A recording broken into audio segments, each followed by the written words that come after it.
All right. Hey, it is Brent Leary. It is kind of a so Wednesday afternoon here in Atlanta. At least we're not getting any snow or any ice or any of that stuff.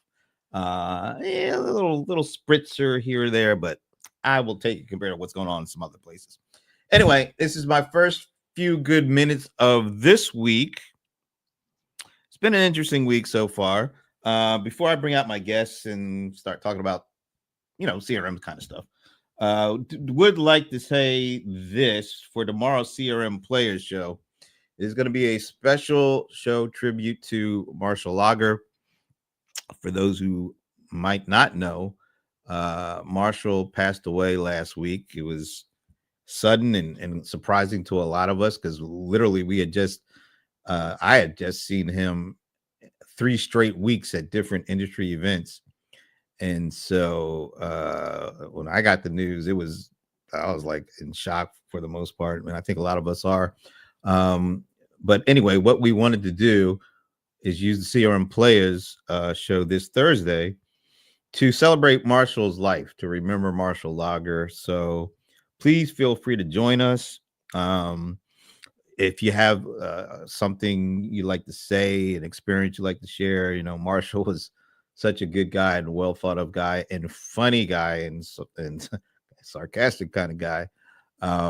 Lots of Marshall stories to tell.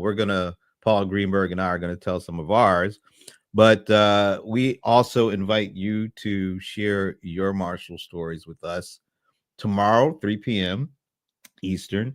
And, let us know if you want to come on and we'll let you come on and share your stories, because Marshall was that kind of guy in our industry that we all just gravitated towards and liked. And he was not only smart and funny and intelligent and insightful, he was just a good guy to hang around. So tomorrow, 3:00 Eastern, feel free to join us. We're going to share some of our favorite Marshall stories, and we would love for you to do the same.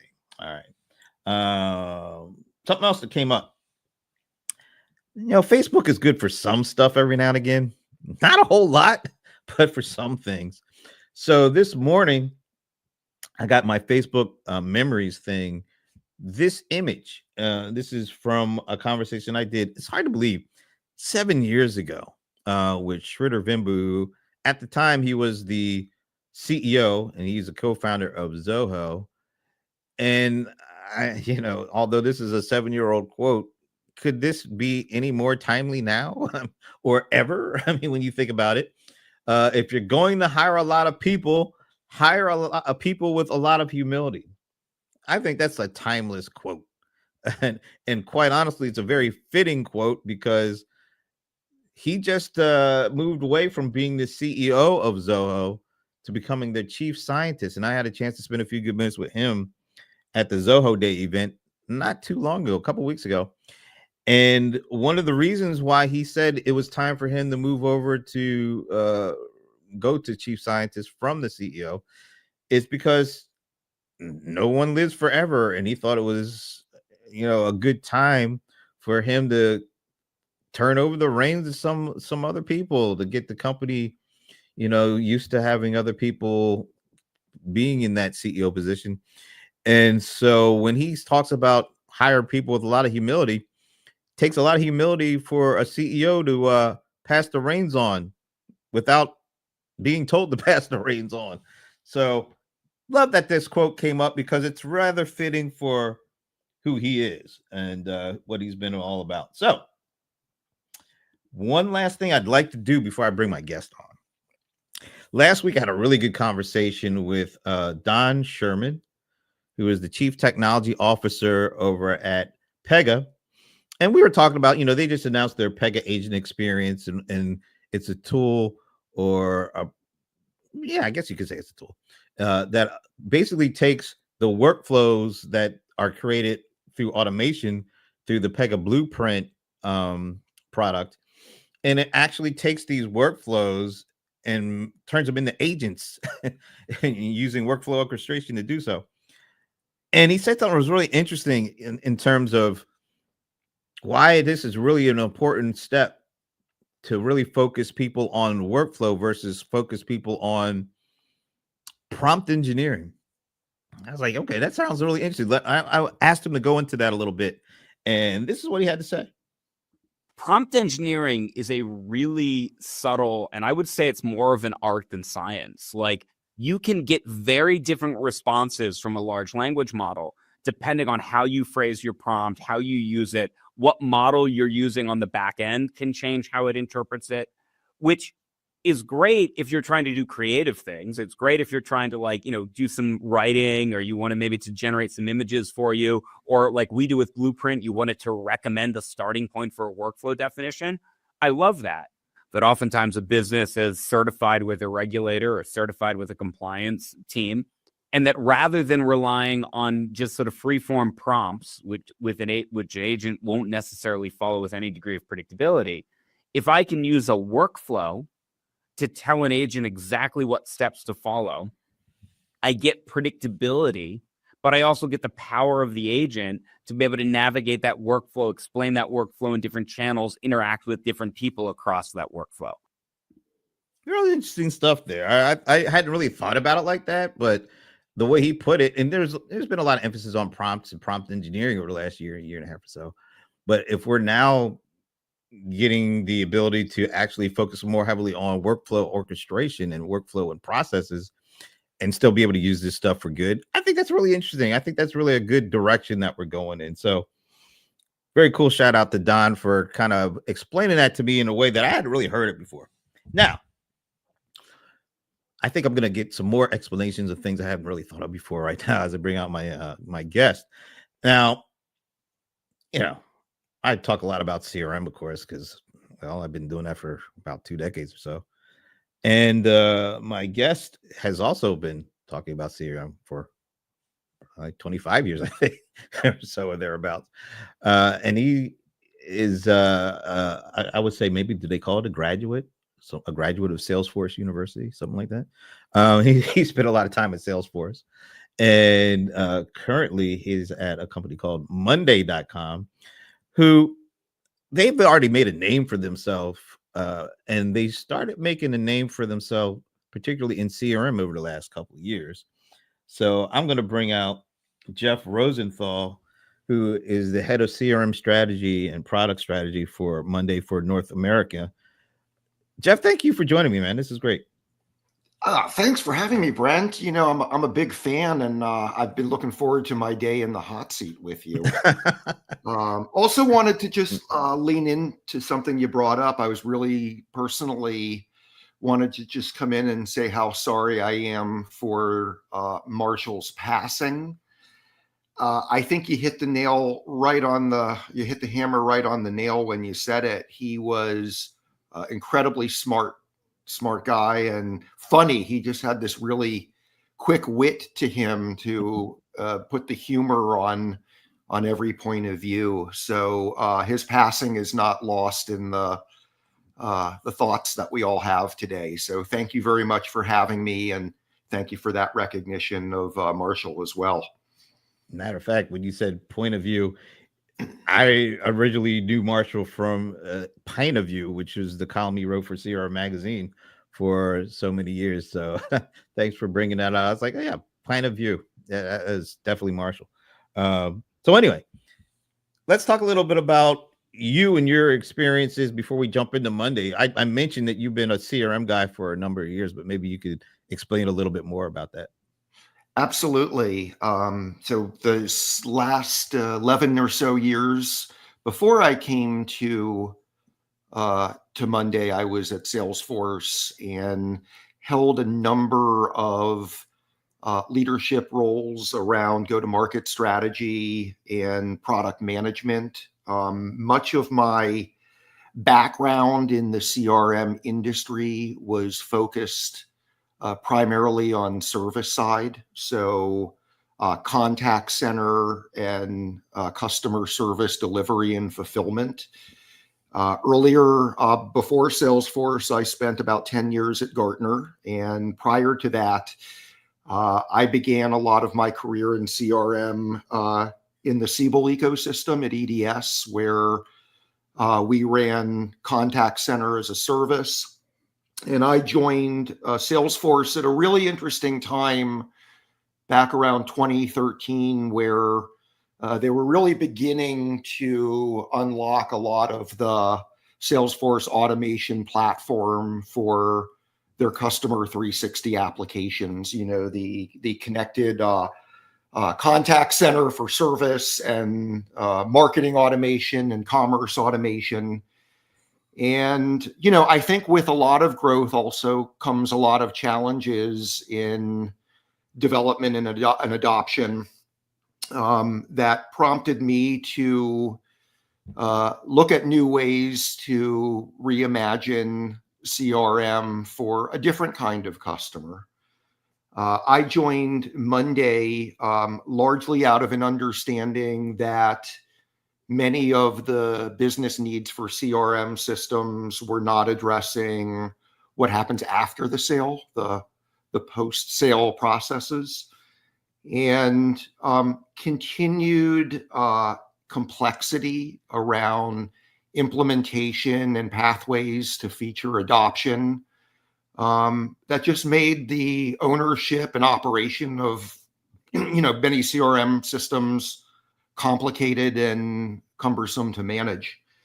And so we're in a really interesting place with Monday CRM in the year 2025, with what is essentially a new product that's come into the market, into a market that already has 800 and some other CRM products out there doing something.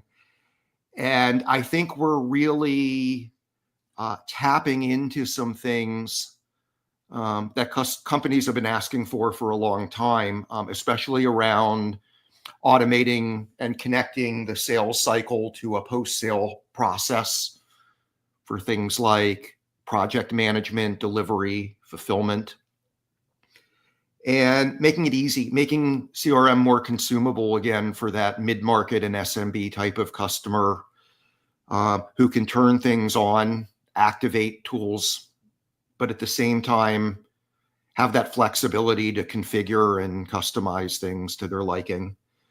And I enjoy talking about, the things that we're doing at Monday CRM, where we came from as a work management company, as a project management software company, and how quickly we're getting traction in the marketplace with a new CRM, probably at a point in time where we weren't expecting something new in 2025. So, So talk a little bit about conversation. Yeah, talk a little bit more about I think, if I'm not mistaken, Monday CRM has only been around a couple of years.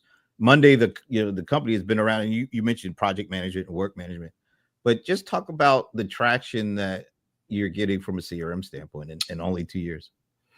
Yeah, so I like to think that CRM is really a second product for us here at Monday. Our foundations were really in this area of a work operating system for task and project management. And, the origins of how we became a CRM company, I think, started with really some of the bookends of a customer life cycle. So on the front end of marketing strategy and budgets and campaigns and marketing project management, Monday work management really got tremendous traction in the office of the CMO at aligning marketing teams around things like marketing strategy, marketing budget management, campaigns, working with vendors, content creation, and marketing. As a function, they like to deliver to sales things like marketing qualified leads and outputs from all of this marketing work, but without that line of sight, that transparency, that data on the quality of leads coming through from marketing to sales. Are they any good? Are they generating revenue? I mean, I think from the seat you sit in, Brent, there's an age-old butting of heads between marketing and sales, where one side says, we're giving you all this great stuff, and then the sales side punches back and says, we're not generating the value out of this. And it was a logical place for Monday to go to really connect the life cycle between like the marketing strategy and the CRM workflow. And our customers were doing that already. They were able to take what we had on the work management platform and build their own CRM. We just saw a lot of companies going off and building CRM. So we brought the Monday CRM product into market about 2 years ago. And one of the things that I think Monday has really had a really good pulse in the industry too has been product-led growth. And from the company that I came from versus the company I'm at now, I think Monday has tapped into like cracking a code between how you go in to trial something, sign up for the 2-week, 30-day trial, and if you like it, you put a credit card down, and converting from a sales cycle where you don't actually engage a lot of human beings. And that really helped us to acquire a lot of customers very, very quickly, and largely in that SMB segment. Those are, a lot of companies that don't have the big IT departments for building and deploying and maintaining and running the admin overhead of a big enterprise CRM if it's a small company. And that's kind of how we got our start, Brent. And over the last couple of years, we've developed a lot. We've actually had about 53, 54 releases since we put the first product in market. So the first product we had was very simple, leads, opportunities, accounts, dashboards. And every couple of weeks, we're putting more and more into what you would probably expect as a full functioning CRM. And part of the way we've been able to do that is, we have a very, very clean infrastructure and platform that we build on. We didn't go out and acquire 10 different companies and try to stitch all these things together. And so we have little to no technical debt that drags us in product development and feature releases. And at Monday, that helps us to go really, really fast, to the point where we're now, putting our feet into agentic AI and a lot of the types of things that you have been talking about in your podcasts, really about the digital worker and the type of work that they're doing in the CRM environment. The other thing that really, I think, was a differentiator for Monday coming into the CRM market is, if I describe that office of the CMO and the pre-CRM strategy and marketing planning work that companies use Monday for, the other end of the spectrum are all the things that happen after the sale or post-sale. And these are needs in businesses for onboarding their customers and running scalable customer success programs or delivery or project management. And none of those companies have ever really felt that their needs for a CRM were met by the choices that they had in the large enterprise packages, the Salesforce, the Microsoft, because traditionally the job of a CRM, a Salesforce automation tool, was always designed to like end and terminate when the deal is won or the deal is lost. I always think about what goes on the last day of a quarter. If you've ever walked around a sales floor on like the last day of a quarter somewhere and what's going on, there's probably a big gong out there in the the middle of the floor, somebody's brought in the pizza and the donuts and everybody's working late. And, there's always that one deal that's everybody's been working on for a year, and the rep gets up and holds the mallet and bangs the gong, and everybody's cheering and popping the champagne. And, if you ask me, they think the work is over. And in reality, the real work starts for a lot of businesses the next morning. And if you think about industries, Brent, like construction and real estate management, or maybe you manage events, maybe you're a staffing firm that needs to hire people, or maybe you're the practice manager in your professional services firm, maybe they do accounting or legal, the real work begins after the deal is closed. And that's really just the start of how you're engaging with the customer. And, Monday, coming from these origins of project management, task management, Kanban, Gantt charts, all of the resource management, resource allocation, when you layer CRM functionality into that work for engaging customers, taking out all the emails back and forth, digitizing your milestones and all the fulfillment work that you need to do, you have a whole different reimagination of CRM that goes way beyond when the deal is won or lost. And that's really something that we're tapping into, that we've heard from, even customers of the biggest CRM players out there. Maybe they can't use that CRM for their professional services organization or their project management. And that's really something that we're tapping into, that identified the gap in the market where nobody was really servicing the needs of the customer. You said a lot. There's a lot to kind of dig in there. Some interesting things.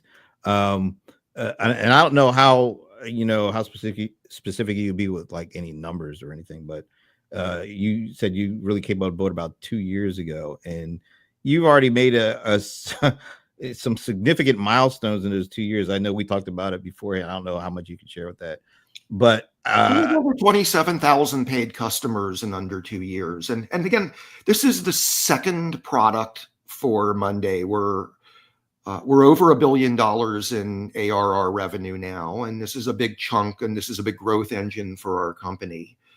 And what I would look at, from where we are on revenue and the number of zeros in our revenue and the number of customers we have paying, I would benchmark that against, similar size companies like a HubSpot, an Okta, Zoom. Like, how long did it take them to get to those benchmarks for their second product?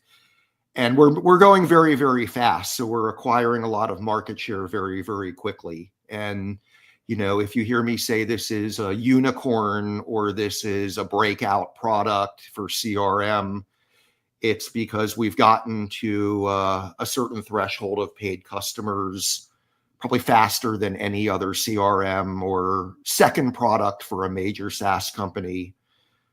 So I think that's why we're running with this with so much enthusiasm.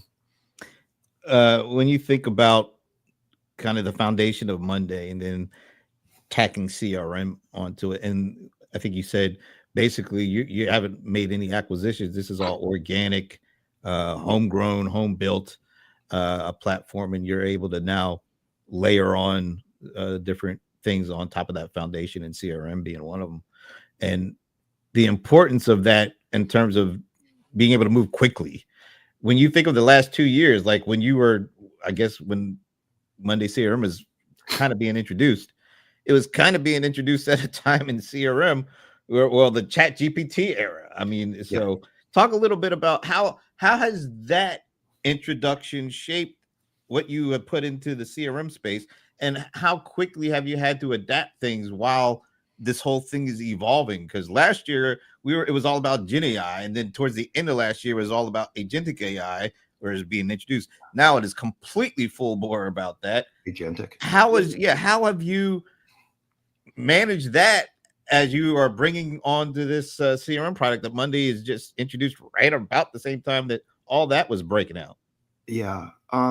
It's interesting timing for us because we've been a new entrant into the market, and for a lot of the last 2 years, we were really just building features and functions in the core of CRM, quotes, invoices, email capture, activity logging, that we just needed to have to catch up to have a fully baked CRM product. But what I saw happening in parallel was that first wave of the generative AI, was a big hype cycle around it, to really describe for a lot of the first wave of use cases for Gen AI. A lot of those features were mostly just wrappers for Chat GPT type of functionality placed in the CRM. So things like I will use a prompt to generate a custom email to the customer and feed, CRM contacts and records into the GPT type model. Like I'm going to use it to write an email, or I'm going to use it to summarize a meeting. And, what I saw happening from outside in were, all these vendors were piling people onto the company van and going out to every customer and saying, you have to do an AI workshop to figure out how to use generative AI. And you know what? There weren't a lot of buyers for that. There weren't a lot of buyers. And, what I think we were learning while we were watching that first wave of Gen AI and CRM was what really was expected by companies is that those types of like consumer grade AI experiences, like composing an email or summarizing a meeting or extracting some data out of a PDF file and putting it into a record. They just wanted that to be a standard functionality. Like, it's like using your iPhone. You don't say, gee whiz, look at all this AI stuff. It's just kind of there. So what we ended up doing is we took a lot of what we call the AI assist capabilities, like email composition, summarization, and we just made those like standard features. And we say, in 2024 going into 2025, this is not some extravagant like add-on that you need a whole data science team to figure out. Like these consumer assist type of experiences, they're just in the product. And I think a lot of our customers like that. They, especially with a lot of mid-market, smaller businesses, they don't have a data science team. They're not tuning the algorithms. They're not building large language models. They really just want to have the utility of tools in AI Assist to help their sellers or their users do their job. Where we've come on board with the wave of agentic AI is we've taken a platform approach to really looking at all of the roles and personas who use the Monday platform. So now we have work management, we have CRM, we have a service product now. What we're actually doing right now, entering the agentic space, is we're creating a marketplace, our marketplace for the digital agent worker. So the way I would describe that to you, Brent, and the people who listen here is imagine that you have a marketplace just like an app exchange or an app store, but instead of, buying and plugging in apps into your CRM environment, you're actually able to buy these digital personas like, I am a digital or a virtual campaign manager. I'm a digital or virtual project manager. I am a digital or virtual deal facilitator, and I do the job of like transacting my upgrades and adding the seat licenses and who enters the information to track the deal stages and update the CRM. And it's like a human to digital bridge between the agentic work of actually getting that information inputted and actions taken. So underneath that, we have a capability across our platform, which is AI analyzers. They're analyzing the current state of a project. They're analyzing the current state of a marketing campaign. They're analyzing the sales pipelines, and they're making recommendations that are either done by a human or they can be activated by a digital worker, or they could be handed off to another digital worker to do another part of the job. And, this is really how we see the coexistence of the digital worker and the human worker becoming much more accessible to maybe that mid-market company and the smaller business that isn't going to have the hundreds and hundreds of thousands of dollars to connect all these things to a data lake and parse those things and segment those things. It's really designed to make this easy and available to any kind of business. Again, we're all about keeping things fast and simple here at Monday.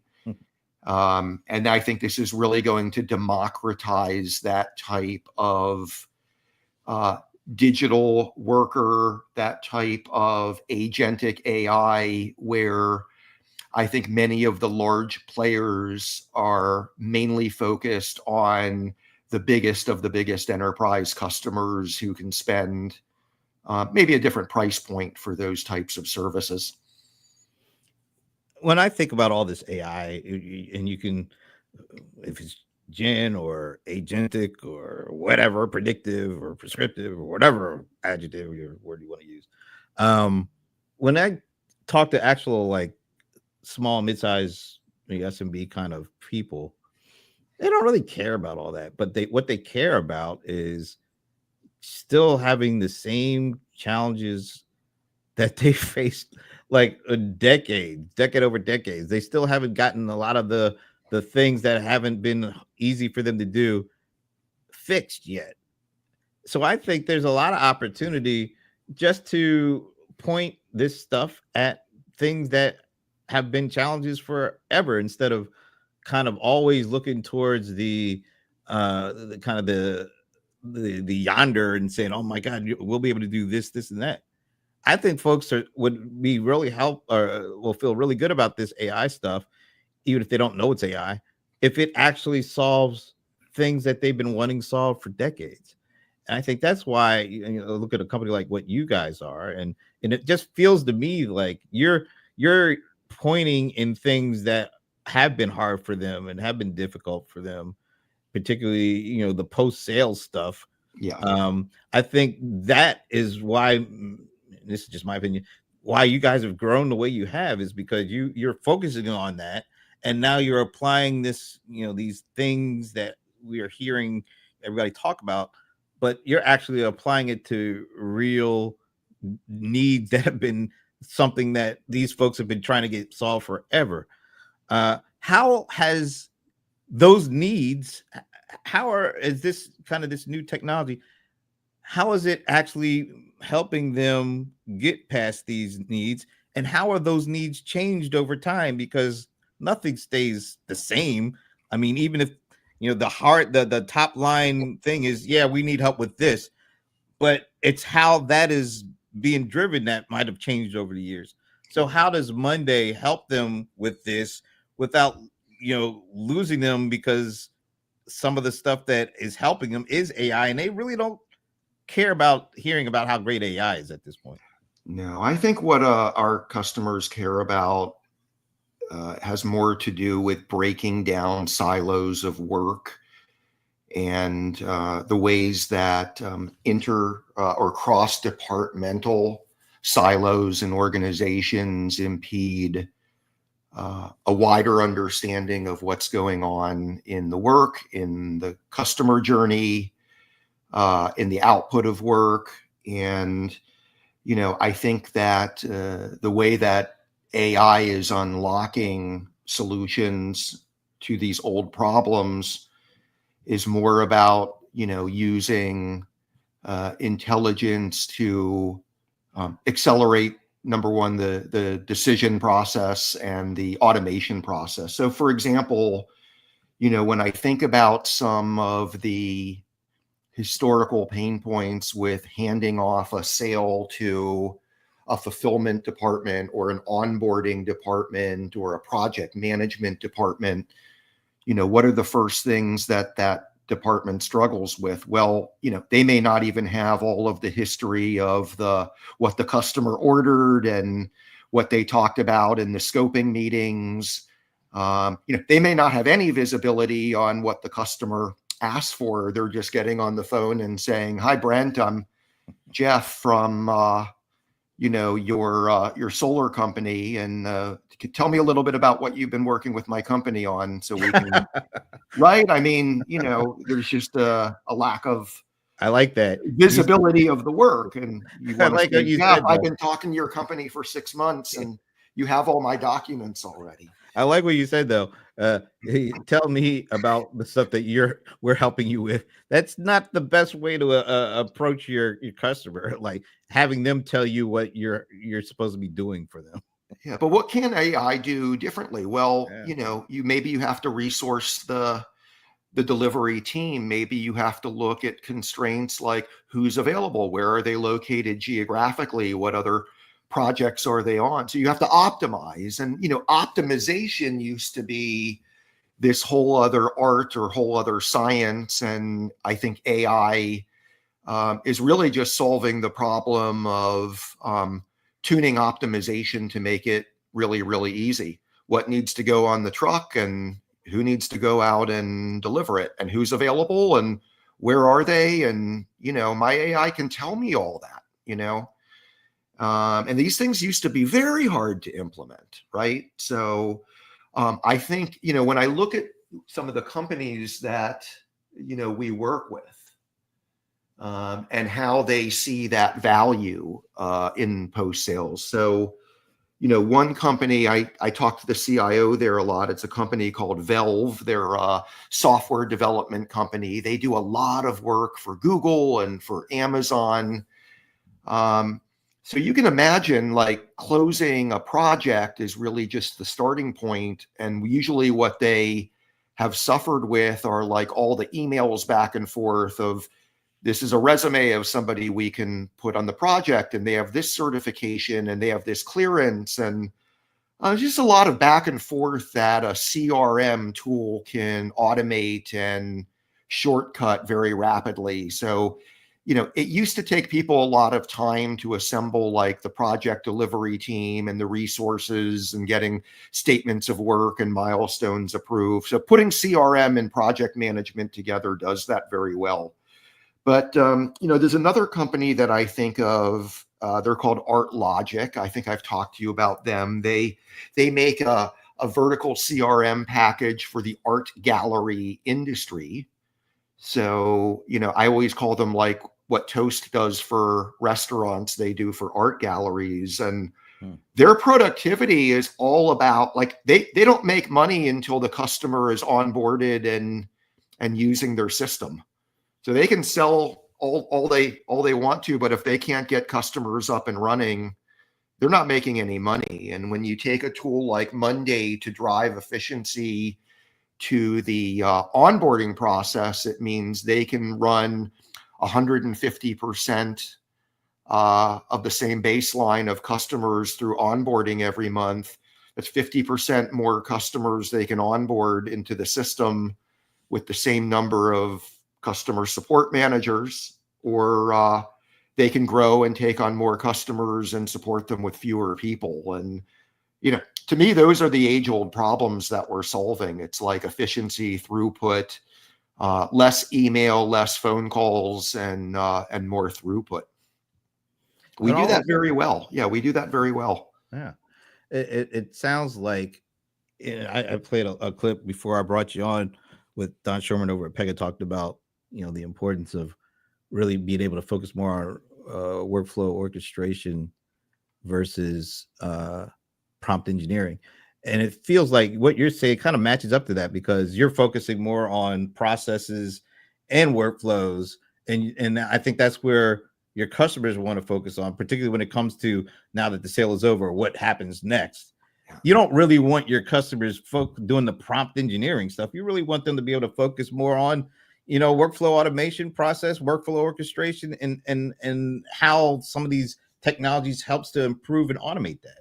And we're doing that in the business layer, and we're doing that in the end user layer. And I think that's a little bit about, why we caught on as a work management OS, is that we really put a lot more of the empowerment to build workflow designs and recipes for automations down to the end user level to do that on their own, as opposed to, I need an IT project to build out a flow, and I have to go through more testing on that and more data integration. I think we really tried to bring that down to the end user level to automate things that they just wanted to make their life better and happier. It's at a different level than big, like, IT driven projects and governance of all the workflow and automation design and building. It's more at the user level. And I think for a lot of like collective teams, they just want to do these things on their own as much as possible too. This is probably a very unfair question to ask you, but this has been such a really interesting conversation. What do you think will have in the end more impact on business and enterprise? What's happened in the last year and a half with Gen AI, or what's currently going on and moving forward with agentic AI? Yeah, I think the $1 million question, and no, it's probably the $1 billion question, is, what is the future of these big applications that have been built for CRM, when everything can just, go to a data lake and be extracted by queries and questions and agents? Is, do we need to have big footprint enterprise CRMs in 5 years, or does it all just go to some future state of unstructured data, and then the AI tools, the user tools, just follow wherever the seller or the user or whoever is doing their job? If they're in LinkedIn, if they're in some other tool, and they can just sort of prompt, do I have an opportunity here? Is there a deal here? Are they in my database? Like, why do I have to log into a destination that is the keeper of all of this? And I think that's what makes this an interesting time, is in large enterprise, there's the emergence of agentic AI that can search and parse and retrieve and categorize and answer questions in natural language. Like, does that upend the need for this big enterprise system with the Oracle database on the back end that's highly structured?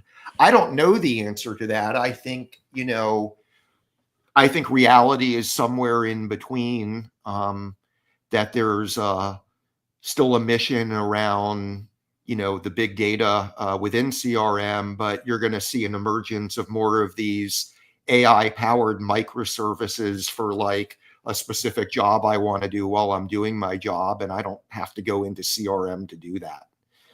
Yeah. But if I had a crystal ball, I would be able to tell you a lot more that I don't know.